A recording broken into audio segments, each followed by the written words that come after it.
Bueno, hola a todos, hoy estamos aquí en un nuevo episodio de... Pensad y Fed. Sí. ¿Qué tal? Hola. Buenas, ¿qué tal? ¿Cómo estás? Hola. Bueno chicos, perdonad la espera. Estamos aquí en la segunda temporada de Pensad y Fed. Nuevo cuarto, nuevas instalaciones, nueva mesa, nuevo de todo. Sí, la verdad es que, bueno, hemos estado preparando un poquito todo. Ha sido una etapa transitoria y ya estamos hoy de nuevo.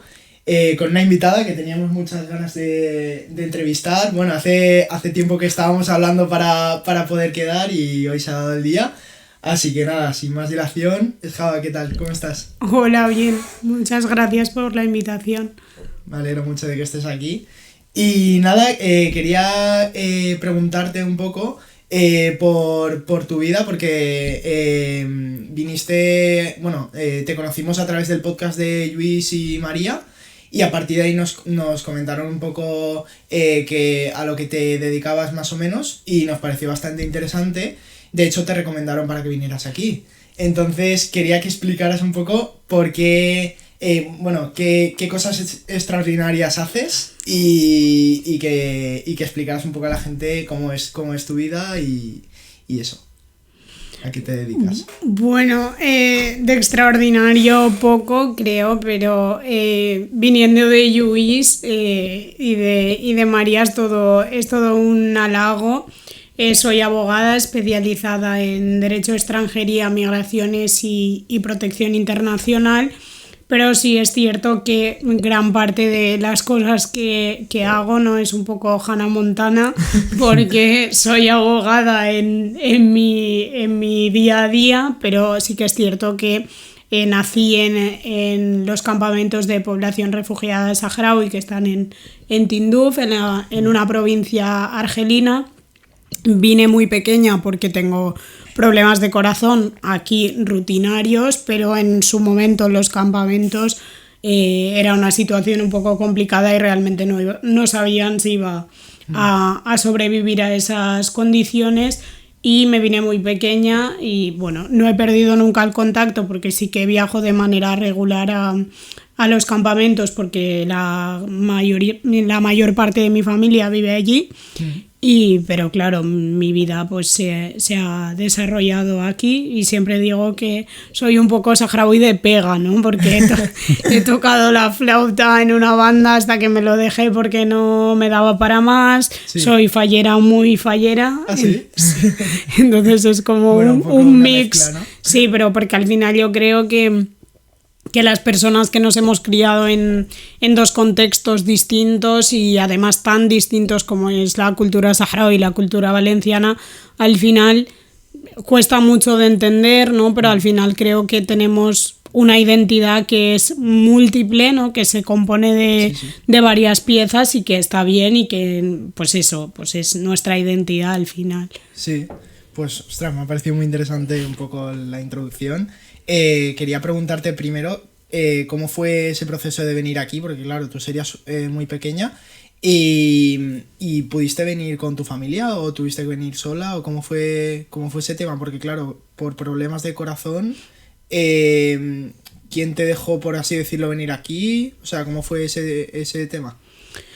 Pues a través de una comisión médica y de una casa destinada para personas enfermas saharauis que había en Requena, desconozco completamente si sigue existiendo, pero en su momento existía, vine con mi madre. Mi madre estaba embarazada de mi hermano, entonces estuvo aquí los meses iniciales, estuvimos con la familia de acogida de mi tío que ya estaba aquí. Sí. Y bueno, por una serie de circunstancias acabamos en la que es mi familia y también considero mis padres, que es donde me he criado.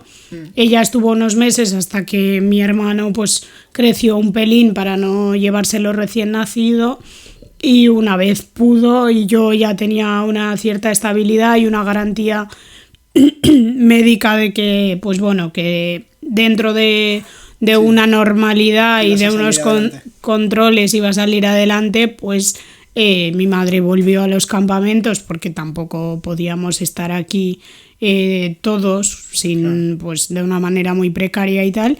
Entonces mi madre volvió con mi hermano, eso fue junio de 2002, yo me quedé, bueno, habíamos venido un año antes, ella se fue y yo me quedé, y la primera vez que volví a los campamentos fue en julio de 2007.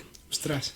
Que fue una experiencia interesante porque a mí prácticamente empezando por ahí se me había olvidado la lengua, ¿no? Porque ahora pues es una maravilla esto del WhatsApp, digo, a mí me quita la vida porque odio WhatsApp, pero sí que es cierto que a mí me permite pues tener una comunicación con mi familia muy fluida, de pues poder enviarle audios todos los días, cuando eso no era lo habitual. Yo podía pasar meses sin hablar con mi madre porque se tenía que desplazar a una ciudad adrede muy tarde, hacer una cola, pagar, tal, no sé qué. Entonces era como muy complicado poder al final comunicarnos, ¿no? Ahora ya nada que ver. Ahora no hay problema, ¿no? ¿Con cuántos años viniste aquí? 5, o sea, me faltaban días para cumplir los 5. ¿Y te acuerdas más o menos cómo era estar allí en el campamento? ¿Cómo era un poco la vida por ahí? Para que lo cuentes un poco. A ver, los recuerdos que tengo de antes de los 5 son muy pocos. O sea, tengo alguna imagen, ¿no?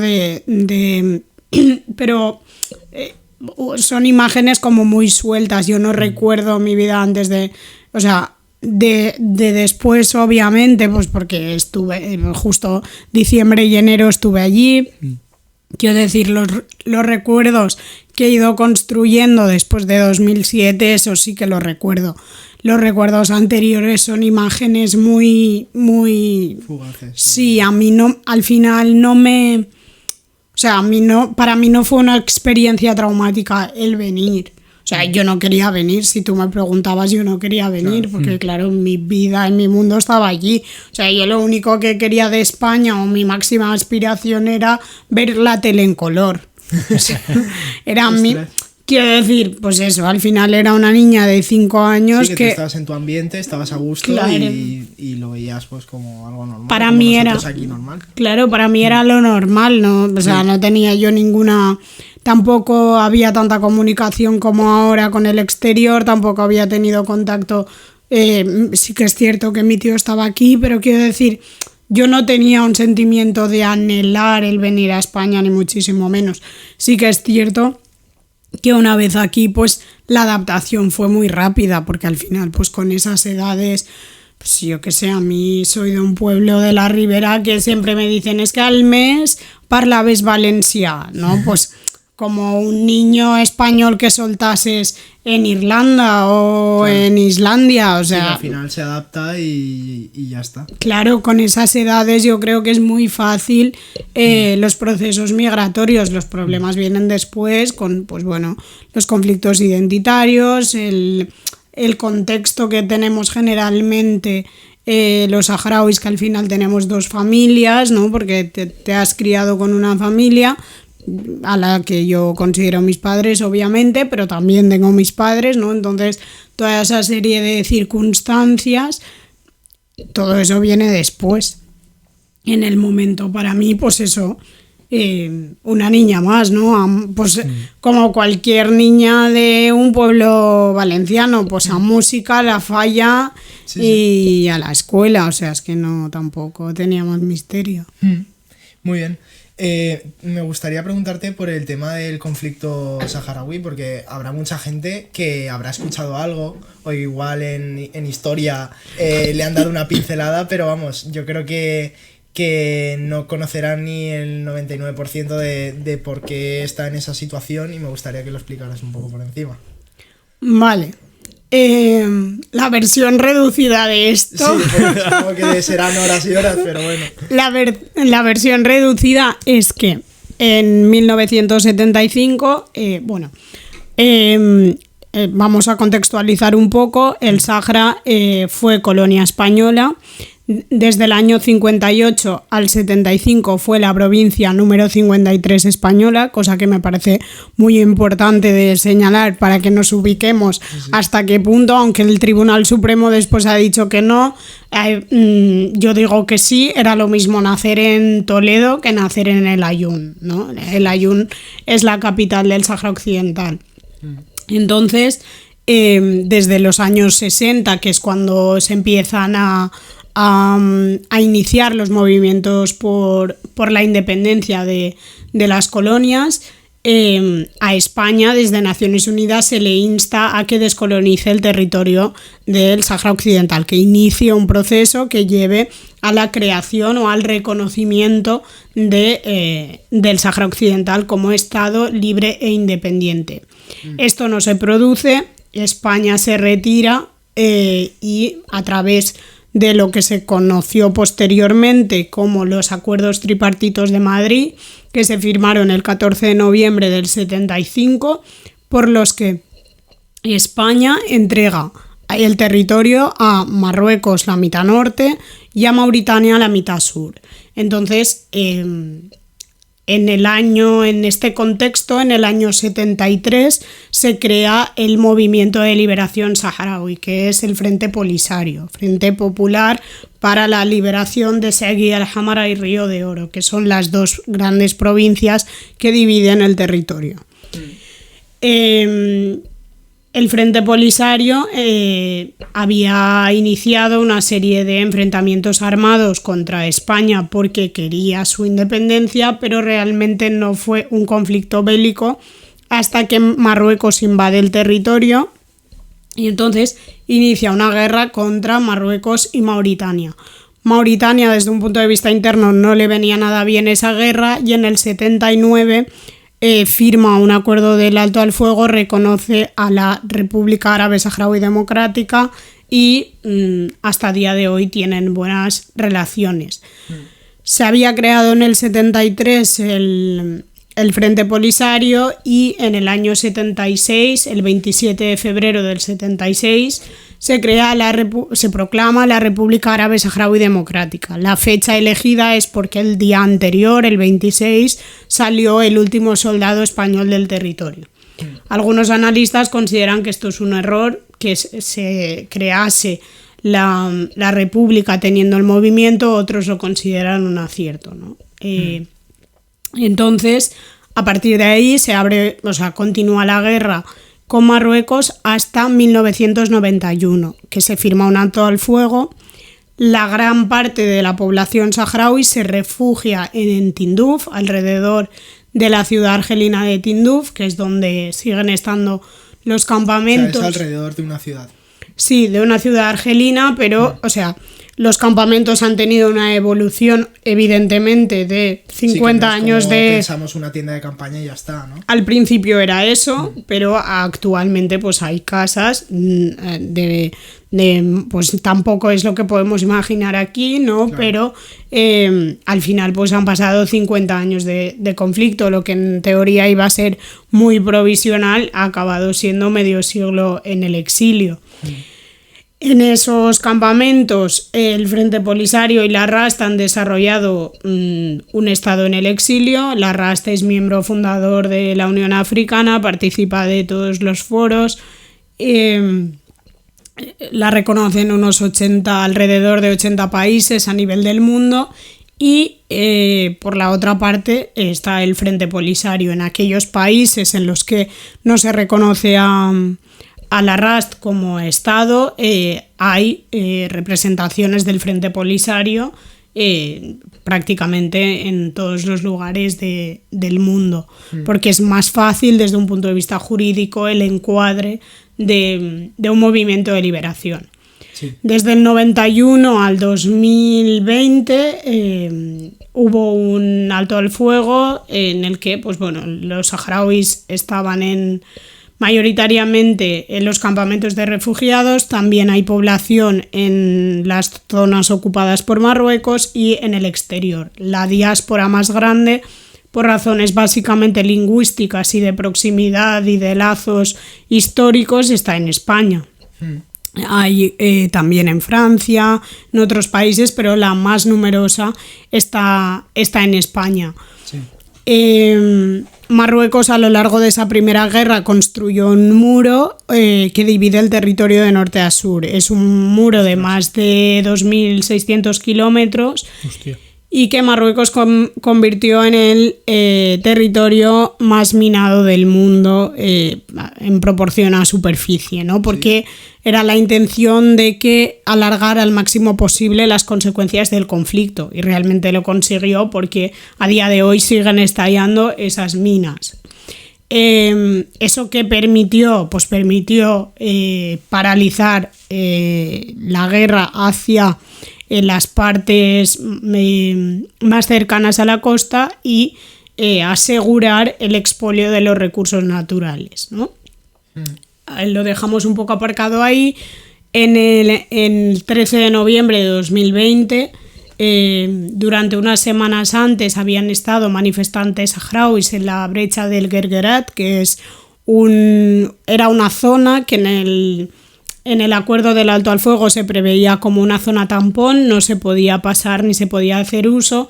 Marruecos había construido una carretera para el transporte de mercancías expoliadas hacia el resto de África. Entonces, los manifestantes montaron un campamento, Marruecos lo desmanteló de manera brutal y Brahim Ghali, que sonará porque como consecuencia de su acogida hubo un conflicto diplomático y bueno, una serie de cuestiones aquí en España, sí. Pero esa agresión por parte de Marruecos, Brahim Ghali, como secretario general del Frente Polisario y presidente de la RASD, había advertido que cualquier agresión iba a ser entendida como una declaración de guerra. Y entonces, desde el 13 de noviembre de 2020, aunque parezca que no, porque en los medios no aparece, se está librando una nueva guerra de liberación en el Sáhara. En todo este contexto, en 2014 el Frente Polisario recurrió los acuerdos comerciales entre la Unión Europea y Marruecos por incluir de manera ilegal el territorio del Sáhara Occidental, porque la mayor parte de los recursos que vienen etiquetados como producto marroquí realmente, sobre todo en la pesca, vienen del Sáhara Occidental. Entonces tuvimos sentencias muy importantes en 2016, 2018, pero para mí las que son un punto de inflexión son las de septiembre del 21, en las que yo creo que realmente el pueblo saharaui no ha entendido el alcance y la gran victoria que han supuesto, pero reconoce que no se puede llevar a cabo una actividad económica independientemente de los beneficios sin el consentimiento del pueblo saharaui a través de su legítimo representante, que es el Polisario, ¿no? Después reconoce una personalidad jurídica del Polisario y una serie de cuestiones que a nivel jurídico son muy, muy interesantes. Entonces estamos en fase de recurso porque era evidente que tanto si beneficiaban a las instituciones de la Unión Europea o Marruecos como si no, íbamos abocados a un recurso. Ya se han celebrado las vistas orales y a todo, y estamos esperando a las sentencias. A ver. O sea que está en proceso de bueno, a ver, el conflicto es solucionarse fácilmente, no se va a solucionar, pero bueno, están en proceso de pues que haya una resolución. Estamos viendo que ahora están en guerra, ¿no? Y vemos mucho la guerra de Ucrania, el conflicto de Palestina y tal, pero este conflicto que hay en el Sáhara prácticamente yo no lo he escuchado. Eso te iba a decir, o sea, yo en los medios. Estoy casi seguro de que habrá mucha gente que no conozca el conflicto porque es algo que en los medios y tal no sale nada. O sea, en los medios hace nada estaba, por ejemplo, Israel y Palestina un montón todos los días y tal. Yo ahora, por ejemplo, no lo veo tanto. Es como que lo ponen durante un tiempo y luego ya como si no pasase, y sigue pasando. Tanto allí como en el Sáhara como en muchos más sitios. Pues sí, ¿y cuál crees que será los próximos pasos que se darán en este ámbito? Me encantaría, ¿no? Poder tener una bola de cristal, pero yo con poder ganar, yo estoy plenamente convencida de que la independencia del Sáhara vendrá cuando a Marruecos, o uno de los elementos determinantes en la independencia del Sáhara será cuando a Marruecos no le siga saliendo rentable ocupar el territorio, ¿no? Entonces creo que esta es la dirección que hay que seguir, el intentar acabar con el expolio de los recursos naturales. El pueblo saharaui no nos negamos a que haya actividad económica en el territorio, ni muchísimo menos, pero no con Marruecos, sino con las autoridades saharauis, ¿no? Entonces yo creo que eso es...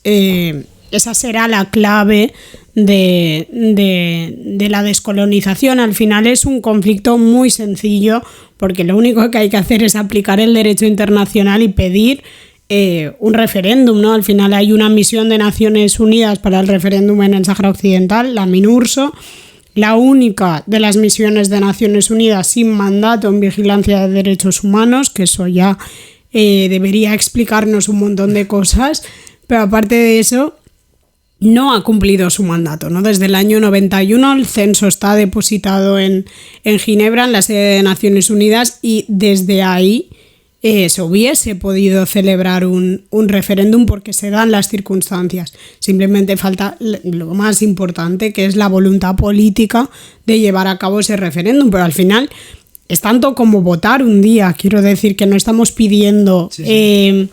El alineamiento de ninguna constelación, estamos pidiendo ejercer un derecho que además no es un derecho que nos hayamos sacado de la manga, porque es un derecho reconocido por el derecho internacional.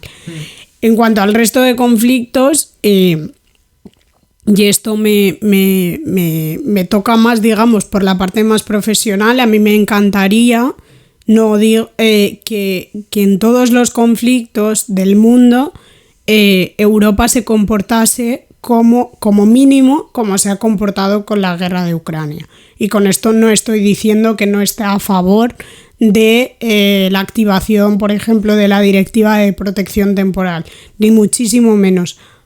A favorísimo, siempre de la protección de las personas migrantes, pero de todas. Es decir, hemos visto que sí que se pueden habilitar vías legales y seguras por parte de la Unión Europea, simplemente debe existir la voluntad de hacerlo. Si la guerra de Ucrania empezó a mediados de febrero, la directiva de la Unión Europea activando la protección temporal es de principios de marzo. O sea, si se quiere, se puede. O sea, todo se puede, ¿no? Sí, o sea, ahí está el ejemplo. Ojalá todas las vías... O sea, a todas las personas migrantes se les abrieran vías legales y seguras. Ojalá todas las personas que quisiesen huir de Palestina a través de Rafah lo pudiesen hacer de una manera digna y no como lo están teniendo que hacer, ¿no? Porque al final Europa es responsable del genocidio que Israel comete contra Palestina. Podemos entrar a debatir muchísimas cosas, pero la obviedad es que es un genocidio. O sea, y que no responde a el ataque de Hamas del 7 de octubre. O sea, si nos quedamos con esa visión simplista, nos estamos olvidando de décadas de ocupación. O sea, los conflictos internacionales no se pueden entender con una foto en el momento, ¿no? O sea, la referencia a los medios. Sí. Obviamente cada vez salen menos porque la gente se cansa, porque la gente está comiendo y no es agradable de ver según qué escenas y empieza a disminuir la mediatización, pero que lo veamos menos no significa que deje de pasar. Incluso al contrario, porque donde no están los medios es donde mayores vulneraciones de derechos humanos se cometen, porque no hay quien denuncie, no hay ojos que miran.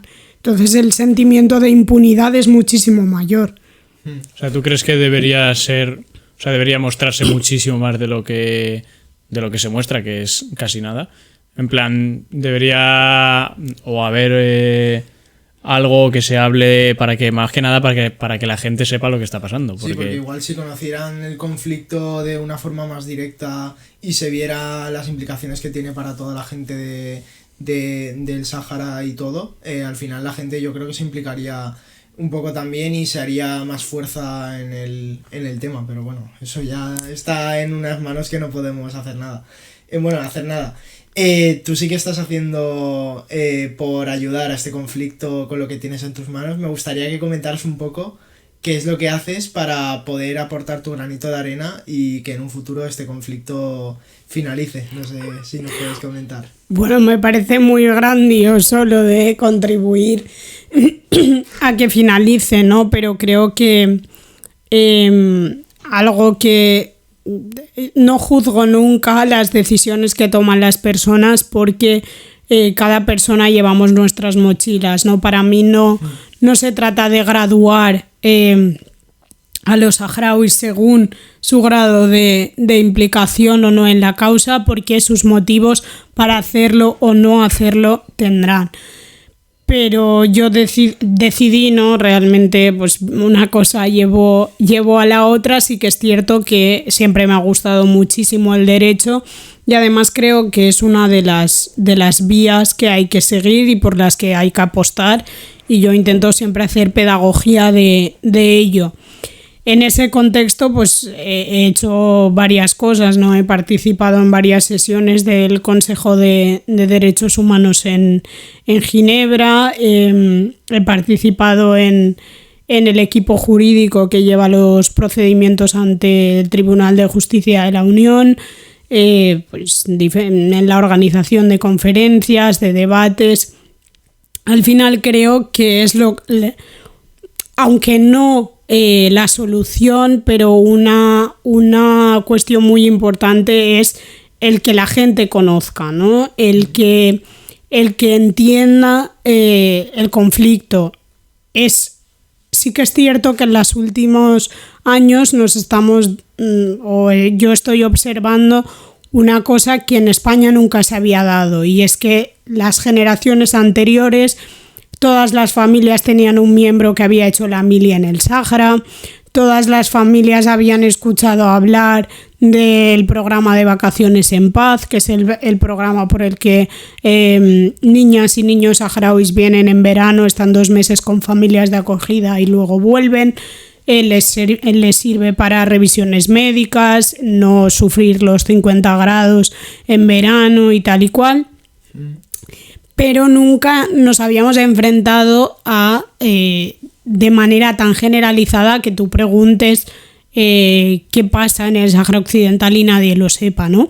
Sí. Es cierto que cuando lo saben, el grado de implicación suele ser muy grande, la gente va a los campamentos, se empapa de la realidad, porque yo siempre digo lo mismo, digo, una cosa es lo que yo te pueda explicar y la otra es la que tú puedas ver, ¿no? Tú bajas a los campamentos, te paseas, ves la realidad, entiendes y luego vuelves, ¿no? Y luego verás cómo tienes otras gafas puestas.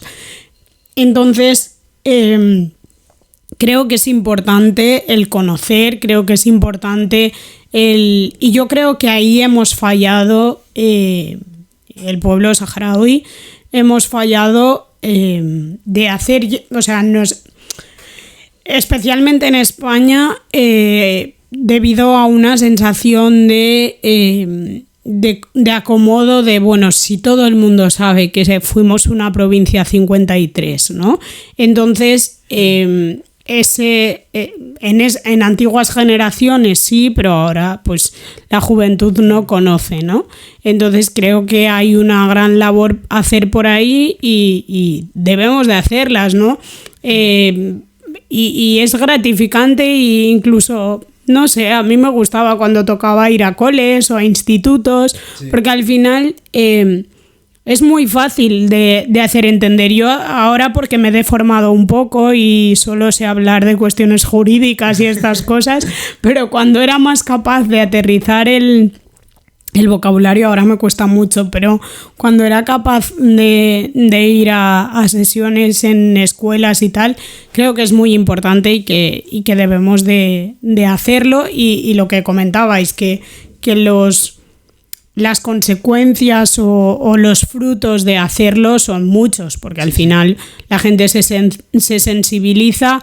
Es un conflicto muy fácil de entender, es decir, yo tenía un territorio, España no me lo dio, se lo dio a otro, pero era mío. Quiero decir, sí, que hay mucho debate ahí. Claro, es muy fácilmente encajable, tanto de la ideología de izquierdas más izquierdas a la más de derechas, ¿no? Quiero decir, tampoco es difícilmente ubicable en el espectro ideológico, entonces es sencillo, ¿no? Pero aún así queda muchísimo trabajo por hacer. Muy bien. Es que nosotros veíamos muy interesante que vinieras al podcast porque es lo que tú has comentado. Actualmente tú vas por la calle y le preguntas a unos chavales de 18, 19 años y no saben qué está pasando. Nosotros igual sí que lo hemos escuchado un poquito más, pero por eso veíamos necesario que vinieras, que nos explicaras un poco qué está pasando por allí y bueno, y que la gente fuera consciente de la situación que hay ahora mismo. Has comentado que estuviste en alguna asamblea de la ONU, ¿puede ser? O no sé si era la ONU en Ginebra. En Ginebra está la sede de Naciones Unidas y hay 3 sesiones al año, sí. Febrero-marzo, que es la más larga, junio-julio y septiembre-octubre. Sí. Entonces se reúne el Consejo de Derechos Humanos, debaten sobre pues, distintos ítems, aprueban distintas resoluciones que generalmente sirven de poco, sí. Pero sí que es cierto que es un espacio muy interesante del que participar. Yo, si alguna persona a través de alguna organización, alguna entidad tiene la posibilidad, es una experiencia que recomiendo muchísimo porque creo que se aprenden cosas que la vida no te enseña, ¿no? Quiero decir, al final allí estás en una sede, estás en la sede de Naciones Unidas y hay que respetar unas normas. Puedes cruzarte con tu peor enemigo y hacer como... No, yo no considero al pueblo marroquí mi enemigo, ni muchísimo menos, porque bueno, creo que hay que hacer una distinción con las autoridades y los gobiernos y con los pueblos. Yo con eso no me crea ningún tipo de problema y además creo que es algo en lo que hemos fallado a la hora de transmitir el discurso durante mucho tiempo. Pero allí puedes ver a tu peor enemigo y te tienes que comportar porque al final estás, yo lo he visto, ¿no? De decirle a alguien, es que you are in the United Nations, ¿no? En plan de compórtate que estás en Naciones Unidas o determinados vocabularios o determinadas cuestiones, ¿no? Entonces, más allá de que te creas más o menos las causas por las que te han llevado allí, creo que es una gran experiencia, aparte de esos debates que te permite pues bueno conocer al final pues mucha gente. También hay pues bueno hay días que están todos los jefes de gobierno o ministros y bueno puedes conocer mucha gente. Independientemente de eso, da lugar a la organización de muchos eventos paralelos en los que las personas pues son como pequeñas conferencias de 1 hora, 1 hora y media, 2 horas, en las que pues hay unos panelistas que pues debaten o exponen cuestiones, la gente pregunta. Entonces son espacios muy interesantes para crear alianzas, porque pues puedes tener una conferencia hoy con una organización sobre libertad de expresión y al día siguiente sobre derecho de las mujeres o, en fin, sobre cuestiones muy distintas que al final, como son conflictos tan complejos, pues te permite muchísima transversalidad a la hora de enfocar los temas, ¿no? Entonces, pues es una gran experiencia, agotador, diría yo, porque son ritmos intensos, pero una gran experiencia. Yo aprendí mucho, ¿eh? La primera vez que fui tenía 21, 22 Sí. o menos y aprendí muchísimo. O sea, era como espérate que vuelva y asimile todo lo que estoy viviendo aquí. Sí, sí. ¿Y cómo fue que te invitaron o cómo fue realmente para ir allí? Pues porque, o sea, el Frente Polisario en este caso tiene una representación allí en Ginebra y participando en otra conferencia a nivel europeo conocí a la representante y bueno, estuve haciendo labores de traducción y un poco multitasking porque en estos espacios hay que hacer de todo y me invitó a ir a Ginebra y bueno, fue una gran experiencia. Lo que pasa es que es mucho tiempo y que después ya, pues bueno, he ido ya menos veces de las que me gustaría porque es complicado desplazarme para tantos días. Claro, que eran muchos, o sea, era una semana o algo así. Es que la sesión, o sea, puedes ir el tiempo que quieras, pero la sesión de febrero-marzo es prácticamente un mes. Ah, ostras, claro. Claro, yo la única condición que puse la primera vez que fui en 2018 fue: yo me voy el primer día, no, yo cuando queráis, pero a mí a Fallas devolvedme a mi casa. No. Entonces se reían muchísimo porque era como, ostras, estás viviendo esta experiencia y yo que sí, que a tope con la experiencia, pero a mí los días grandes de Fallas tú me devuelves a mi casa. Quiero decir, 17, 18 y 19 yo tengo que estar en Fallas, ¿no? Hostia, y eso del tema de las fallas, que desde pequeña siempre has estado y lo tienes ahí de siempre, o es algo que te gusta, en plan, es algo que te gusta mucho de verdad porque has estado desde siempre en las fallas o cómo va. He sido siempre porque mi familia de acogida, mi familia española, todos eran falleros. Entonces cuando yo llegué era como, a ver, pues en marzo, encima... ¿no? Todos los fines de semana de antes, pues no te vas a quedar en casa, ¿no? Te toca, pues, te arrastramos con nosotros, ¿no? Entonces, en mi caso, mi falla es muy familiar y claro, yo me he criado ahí, ¿no? He sido fallera mayor infantil, quiero decir, todo muy cliché, muy folclórico, ¿no? Pero aparte de que tengo mucho apego a las fallas como fiesta, tengo mucho apego a mi falla, ¿no? O sea, al final creo que esa es la parte bonita, ¿no? De gente que te ha visto crecer, ¿no? De sí, pues que ahora vas de abogada, ¿no? Pero aquí te hemos limpiado mocos, ¿no? Entonces, a mí eso me parece precioso, ¿no? Que al final hayas hecho toda la trayectoria en un mismo espacio, ¿no? Muy familia fallera. Sí. Muy guay. Luego me gustaría pues saber por dónde te vino la idea de poder ser abogada y tal. Me gusta siempre que escucho que alguien ha estudiado alguna carrera, preguntarle un poco por dónde le vino esa vocación o esa idea. Yo siempre digo que estudié Derecho, no es mentira, yo no quería estudiar un doble grado porque me parecía una estafa, ¿no? Si al final vas a trabajar de una cosa, pero mi padre español pues me insistió, ¿no? ¿Para qué vas a estudiar una pudiendo estudiar dos, ¿no? Aquí no maloro, también te digo, pero eso ya vino después. Pero yo tengo muy claro que yo no hubiese estudiado Derecho si no hubiese tenido detrás el conflicto que tenía. A mí el Derecho me ha ofrecido las respuestas que yo necesitaba para saber por qué yo a los 5 años me había tenido que separar de mi madre, ¿no? O sea, ¿a santo de qué? ¿Por qué me tenía que haber criado en un espacio totalmente distinto al que se suponía que iba a ser el mío? Entonces, al final, el Derecho me fue dando todas esas respuestas que yo necesitaba para entender el mundo que había provocado que mi pueblo estuviese en un campamento de refugiados 50 años casi. Entonces me las dio y ahora muy contenta de haber estudiado Derecho y del ejercicio de la abogacía porque me encanta mi profesión, pero sí que es cierto que a raíz de estudiar Derecho es cuando comprendí que era una de las armas que teníamos, ¿no?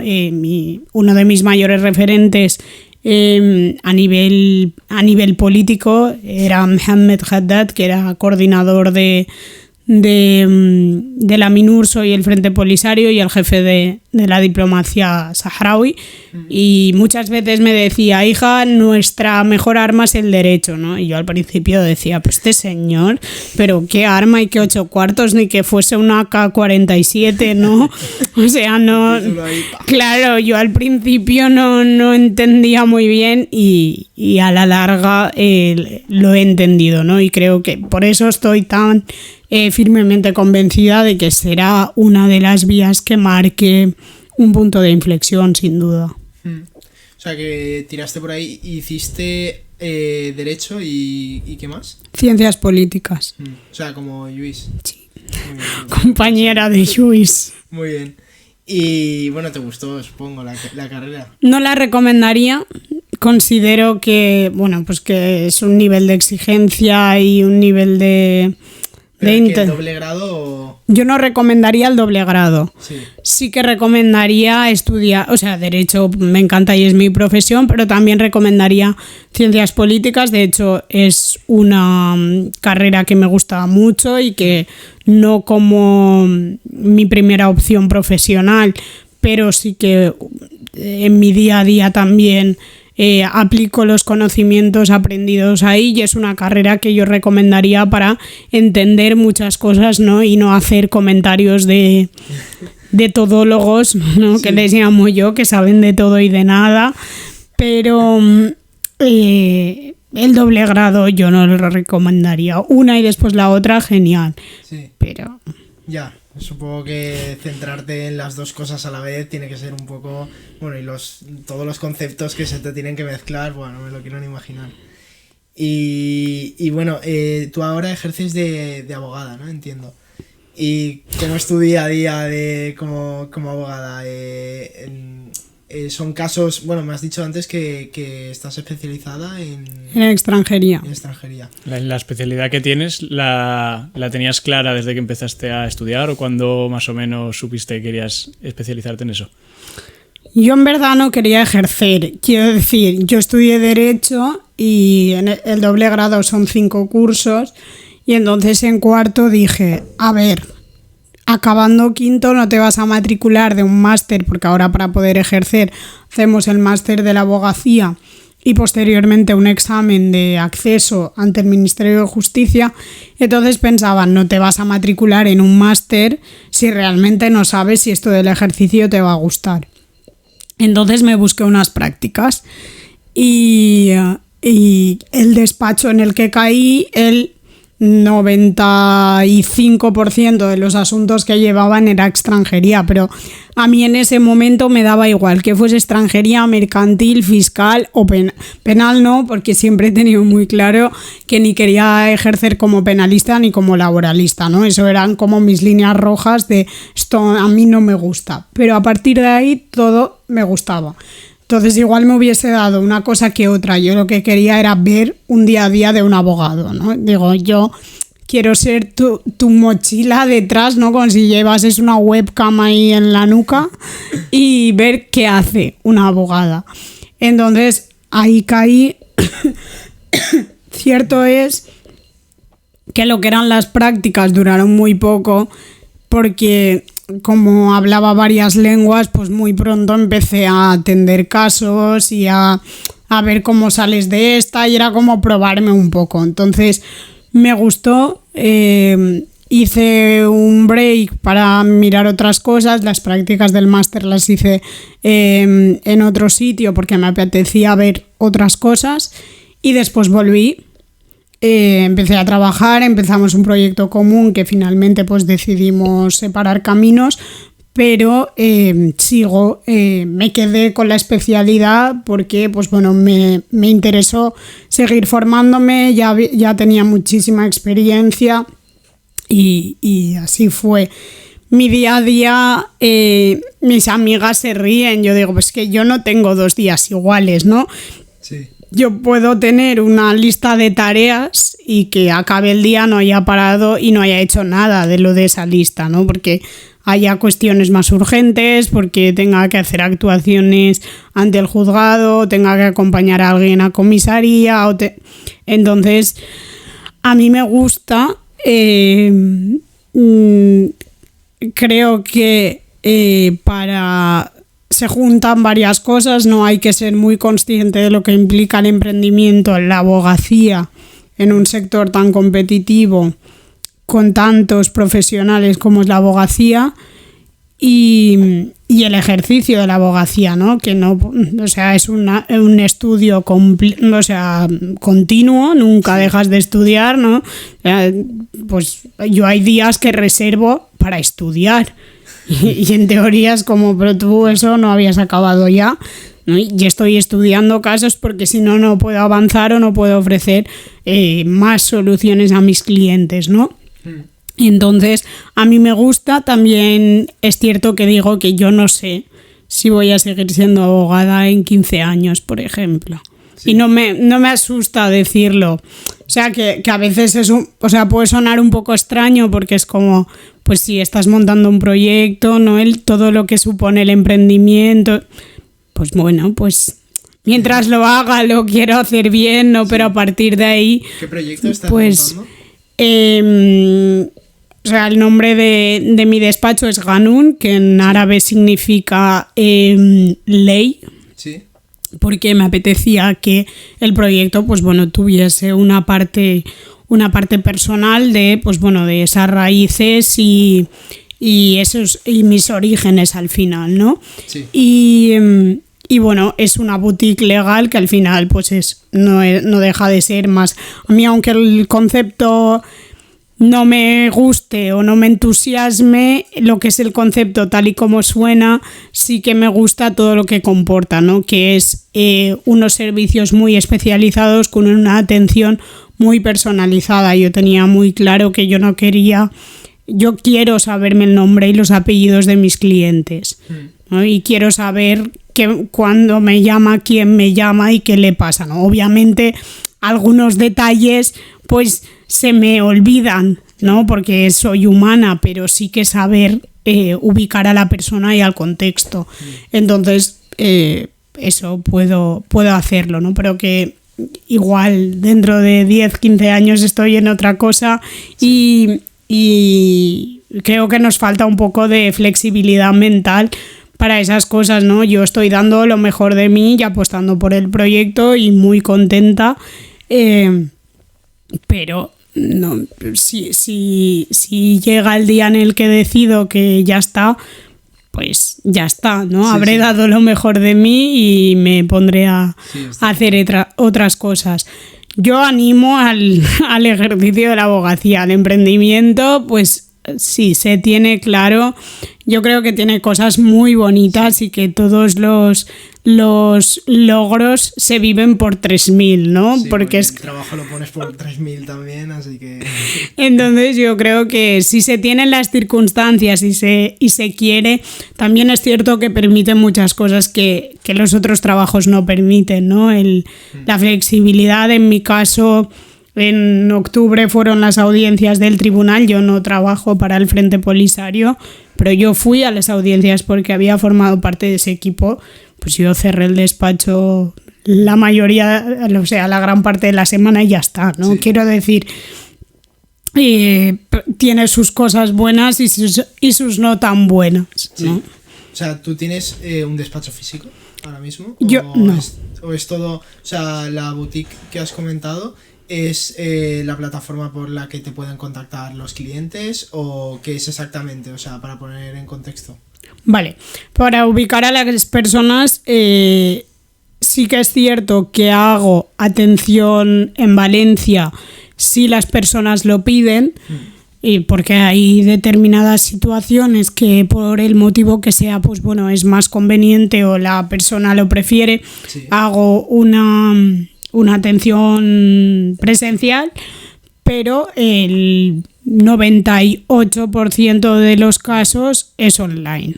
Sí. Sí, creo que es una de las pocas cosas buenas que ha traído la pandemia, Y yo no he tenido hasta la fecha ningún cliente que me haya dicho no te contrato porque no me atiendes de manera presencial.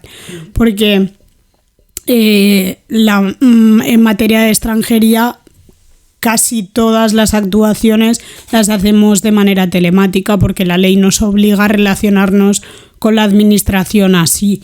Entonces yo voy a una oficina y no me atienden. Entonces la persona no nota tu ausencia. También es cierto que mi mayoría de clientes no son personas físicas, sino empresas. Entonces, o sea, yo ahora mismo de Valencia no tengo ningún cliente. Entonces, pues así, o sea, mañana me voy a Barcelona porque tengo reuniones, pero quiero decir, a mis clientes les da exactamente igual donde esté. He estado 20 días en los campamentos y porque yo lo he comunicado por si había días que no tenía luz o alguna cuestión, pero yo hubiese podido estar en los campamentos, volver y no haberse enterado nadie de que no estaba en Valencia. Claro. ¿No? ¿Y podrías poner un ejemplo de un caso por ejemplo, estás llevando bastantes empresas, ¿cómo sería un trabajo que tú tendrías que hacer para ellos? Pues nómada digital, ahora es que está muy de moda esto, los teletrabajadores de carácter internacional, que a mí me hace mucha gracia el nombre, pues son nómadas digitales.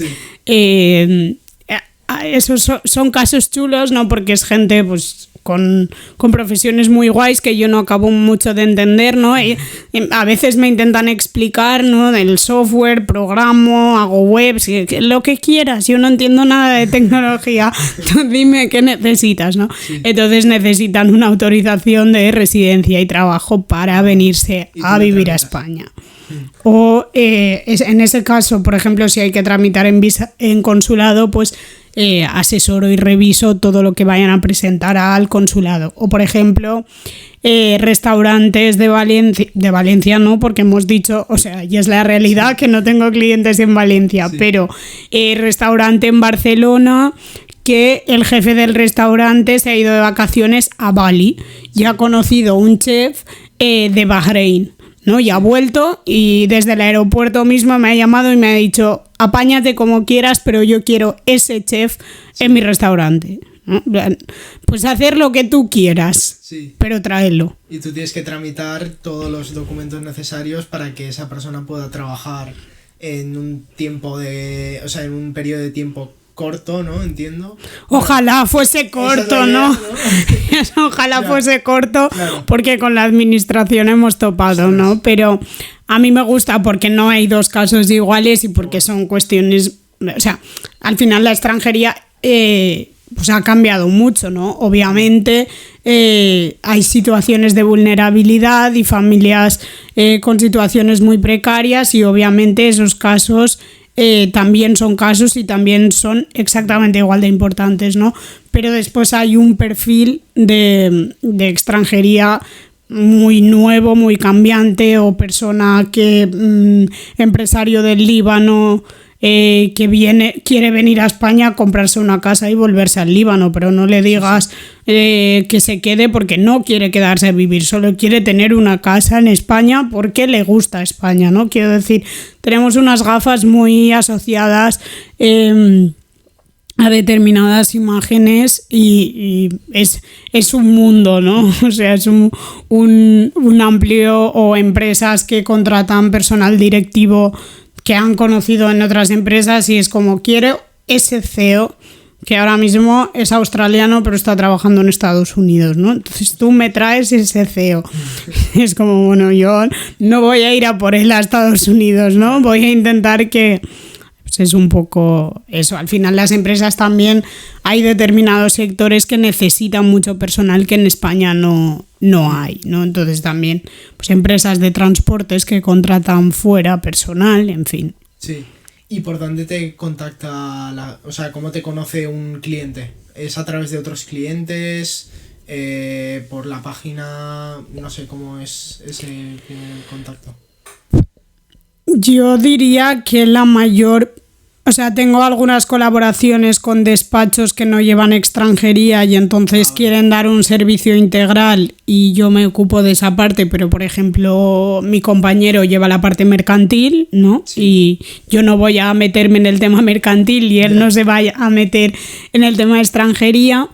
Y aparte de eso, pues porque básicamente por recomendaciones, ¿no? Sí. Yo creo que igual o sea, por eso hay que trabajar siempre bien, ¿no? Sí, bueno, sí, por convicción, obviamente, pero porque la mejor publicidad, la mejor referencia, la mejor reseña son las personas a las que has atendido. Sí. Y sí, es que es así. Sí, pero también tengo, o sea, pero gran parte también son las colaboraciones. Creo que estamos abocados a eso en la abogacía. Hay generaciones o personas que no lo han entendido, pero yo creo que con una hiperespecialización del derecho como tenemos, ¿no? Derecho deportivo. Antes o sea, eso del derecho deportivo, ¿qué era, no? Sí. Y ahora es una rama del derecho. Entonces, con todas las ramas, porque al final el derecho evoluciona con las sociedades, entonces con todas las posibilidades, al final tenemos que conocer de un tema y cuanto más conozcamos, más buenos somos al final, ¿no? Porque estamos haciendo la misma cosa todos los días. Entonces, aquellos despachos que sí que entienden este concepto es igual como yo tengo penalistas de referencia o yo tengo laboralistas de referencia, porque nunca voy a llevar un tema laboral o nunca voy a llevar un divorcio, ¿no? Entonces, claro. Sí, el estudio que te llevaría a ser especialista en ese tema es una locura. Claro. ¿Y dónde trabajas? ¿Trabajas en tu casa? ¿Trabajas en una oficina? Trabajo en mi casa. Sí. Trabajo en mi casa y era algo que me daba pánico. Sí. Me daba pánico porque yo pensaba, trabajando en tu casa, tenía mucho miedo de entrar en la rueda de trabajar de 8 a 10, o sea, de 8 de la mañana a 10 de la noche, sí. Pero creo que todo se aprende, ¿no? Y de momento lo gestiono bien. ¿Estás independizada con tu...? No, vivo con mis padres, que creo que no ha sido tanto... Creo que para las personas que teletrabajamos, no sé si es la mayoría, pero si convives con alguien, creo que es más difícil para las personas que para mí misma, ¿no? A mí hasta que entendieron mis padres que no podían entrar, o sea, o que pueden entrar si no estoy reunida, pero que igual estoy al teléfono, ¿no? Era como, es que estás toda la mañana al teléfono, es que te quería decir y no te he podido decir. Y yo, ya, es que trabajo. Claro, es como, ya, es que si no hablase por teléfono sería un problema, ¿no? Sí. Entonces, creo que ya está, ya no entran, ya salgo yo algún rato, ¿no? Porque digo, pero esto... Creo que el teletrabajo tiene cosas buenas y tiene cosas malas. Al final no socializas con las personas de una manera directa y también te obliga a otras cosas dependiendo del carácter. Yo soy mucho de visitar a mis clientes cada X tiempo o a los despachos con los que tengo relación laboral, pues de, bueno, está genial que hablemos o que intercambiemos emails prácticamente a diario, ¿no? Pero... vamos a vernos en persona. Sí, para mí es importante. Creo que, pues bueno, sí, en el día a día facilita muchísimo las cosas, pero que al final también necesitamos de esa parte más personal, más humana, ¿no? Sí, por eso te obligas a descansar. En plan, cuando estás en casa y llevas un rato, dices, voy a parar aunque sea media hora, 1 hora, 2 horas. O sea, te obligas a parar un poco para no estar lo que tú has dicho, de 8 de la mañana a 10 de la noche, te medio fuerzas a parar un poco para descansar o es imposible descansar. Yo creo que se aprende. Yo sí que lo hago. A mí lo que me sigue costando mucho, tampoco voy a decir yo que lo hago todo genial, me cuesta mucho la hora de cierre. Es decir, la hora de inicio no me cuesta, ¿no? Yo me suelo poner... a las 8:30 leer los titulares de los periódicos como buena politóloga que soy también, y a las 9 y muy poco me suelo poner. O sea, si no tengo otras cosas, ¿no? Porque a veces me dicen, es que son las 8 de la tarde y estás teniendo una videollamada. Digo, ya, son las 8 aquí. En Argentina son 6. Claro, quiero decir, hay jugar que... con eso también. Claro. Sí. Entonces, me suele costar mucho la hora de cierre. Un email más, ¿no? Porque a mí eso de dejar la bandeja vacía me encanta. Claro. Pero claro, a veces no es posible. O sea, porque si tú estás cerrando, entonces hubo una temporada, ahora ya lo hago más orgánico, pero bueno, hubo una temporada que me ponía cosas por la tarde. Quedaba con todo el mundo a partir de las 6:30 o las 7 de la tarde. Y no llegabas. No, sí que llegaba porque si quedo con la gente voy, pero era la manera de obligarme a esa hora a estar fuera de mi casa. Claro. Porque no, o sea, había no quedado. paras. Entonces, eso me sigue costando un poco la hora de cierre. Los fines de semana sí que los he respetado mucho. Ese fue el motivo por el que decidí que yo quería 2 teléfonos. Sí.